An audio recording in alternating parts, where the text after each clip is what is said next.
The Supreme Court is now even more conservative than it was only a few years ago. Justice Anthony Kennedy, a relatively moderate Republican, retired and was replaced by a more conservative Republican, Brett Kavanaugh. Justice Ruth Bader Ginsburg passed away and was replaced by a conservative, Amy Coney Barrett. Prior to the Donald Trump administration, the conservatives had a 5-4 majority over the liberals, but Justice Kennedy could be counted upon to be a potential swing vote, from time to time. This allowed for occasional 5-4 victories for the liberal justices instead. With Ginsburg gone and with their most reliable swing vote retired, the liberals are mostly powerless. In order for a case to go their way, they need to convince their next most likely swing vote, Chief Justice John Roberts, as well as another conservative justice. This can happen, and has already happened in the short history of this incarnation of the Supreme Court, but it will be rare going forward. If the conservative justices are united, they can do almost anything. On December 1st, the United States Supreme Court will hear arguments in Dobbs v. Jackson Women's Health Organization, a Mississippi case that directly challenges Roe v. Wade. Pro-life activists have been waiting for this deeply slanted conservative majority for almost 50 years. Reproductive rights could suffer a significant blow as early as the end of this year. Convincing conservatives that their position on abortion is wrong is challenging, because far more often than not, it is a position that they believe is foundational to their religion. A pro-choice activist can list all the statistics about how abortion bans do not actually prevent abortion, and the pro-life activist will dismiss this. A pro-choice activist can explain the necessity for bodily autonomy, and the pro-life activist will say that their beliefs outweigh this. A pro-choice activist can explain the science of how a fetus is nothing even close to a fully realized human being, and debunk all the myths about pain and viability, and the pro-life activist will scoff. For the pro-life movement, all other considerations pale in comparison to their belief that a fetus has a soul. One cannot prove whether or not a fetus has a soul because one cannot prove a soul exists at all. It's a matter of faith and not something observable. If pro-lifers believe in this ensoulment because they believe the Holy Bible forbids abortion, they might want to consider reading it again, because the Holy Bible does not condemn abortion. It's actually silent on the issue, but as will be explained later, its silence is pretty deafening. Christians within the pro-life movement often cite specific verses in the Bible to make their case, and to claim that God himself has forbidden abortion. The problem with their argument is that they are extrapolating unrelated verses to make their case. They are combing the Bible for something that sounds almost like it's about abortion, but it's not. They have reversed the evidentiary process, reaching a conclusion first, then searching for whatever vague evidence that might support that conclusion afterward. Pro-life Christians often cite Exodus chapter 21, verse 22 as evidence that God sees a fetus the same way God sees a fully formed human being. If two men are fighting, and in the process hurt a pregnant woman so that she has a miscarriage, but she lives, then the man who injured her shall be fined whatever amount the woman's husband shall demand, and as the judges approve.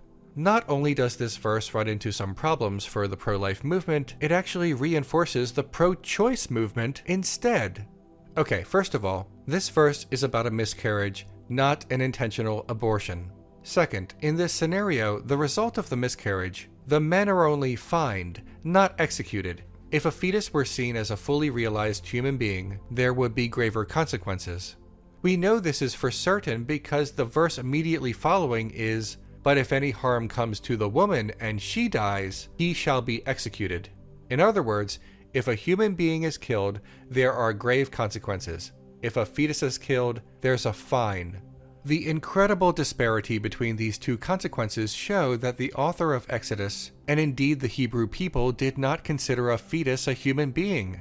Pro-life Christians tend to leave out that extremely important verse that follows their most frequently cited biblical evidence.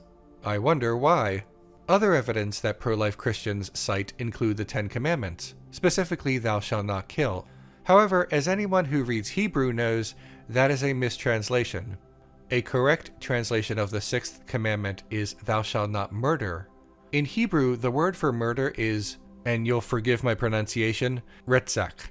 The Old Testament draws both a moral and legal distinction between murder and other killings. For example, the Book of Numbers does not consider warfare retzach because it has been endorsed by the government, by law. Pro-life Christians cite a number of other passages throughout the Bible, all containing words like life and kill and so forth, but the anti-abortion interpretation of these verses is still built on the false foundation of abortion being the same as murder, which the Bible does not suggest at all. And the pro-choice interpretation of some verses is a little stronger. Genesis says that life begins when someone can breathe. A fetus does not actually breathe in the womb. Oxygen travels through the umbilical cord. A human baby does not actually inhale breath until after the birth. That's why the baby is slapped in the first place. A fetus is living, yes, of course, but by their own biblical standards, it is not ensouled yet. There are no verses that explicitly condemn abortion, no verses that claim that a fetus has a soul, and no verses that claim that a fetus has the same legal or moral status as a fully realized human being. Now, in opposition to all of this, a pro-life Christian might point out that simply because the Bible has no such rule condemning abortion does not necessarily mean that the Word of God endorses abortion either. Okay, but first of all, verse 22 in the aforementioned Exodus chapter does indicate that the fetus has no legal or moral status. Second, and perhaps even more importantly, the Bible did not leave out a condemnation of abortion by accident. The Bible has rules for everything: what clothes to wear, how to treat our friends, how to treat our enemies, an incredible amount of minutia that covers a number of unlikely scenarios. Deuteronomy chapter 25, verses 11 to 12 states that if two men are fighting and the wife of one man grabs the other man's private parts, then that woman's hand must be chopped off. Exodus chapter 22, verses 2 to 3 state that a homeowner may kill a burglar, but only at night. No killing a burglar during the day. That is wrong. Leviticus chapter 11, verses 13 to 19 states that we must never eat an owl. No owls on the menu, ever. The point is that the Bible goes into some weird places and covers a tremendous amount of unusual scenarios. Abortion existed during biblical times and was a fairly common practice. The authors of the Bible definitely knew about abortion. If the authors of the Bible wanted to forbid abortion, they would have forbidden abortion. It is unreasonable to think that the authors of the Bible thought that abortion was a grievous and unforgivable sin, but simply forgot to include it for thousands of years. They included everything. They had strong opinions about owls.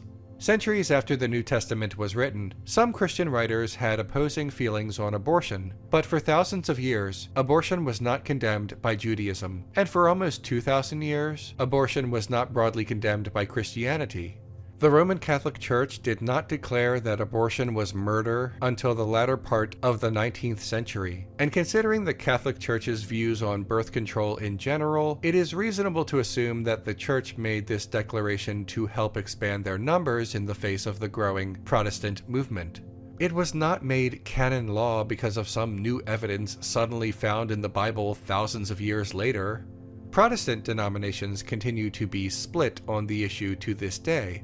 The United Church of Christ, the Episcopal Church, and the Presbyterian Church in the United States are pro-choice, and others are pro-life. As stated before, pro-life Christians will not be persuaded by arguments of pragmatism or modern ethics. They need to be persuaded by what's important to them, their relationship with God.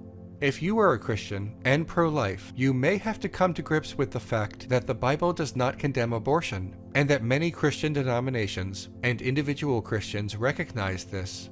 Reproductive rights are about to face their greatest challenge this century in the United States, and you should probably take the time to consider whether or not you are on the right side of this issue.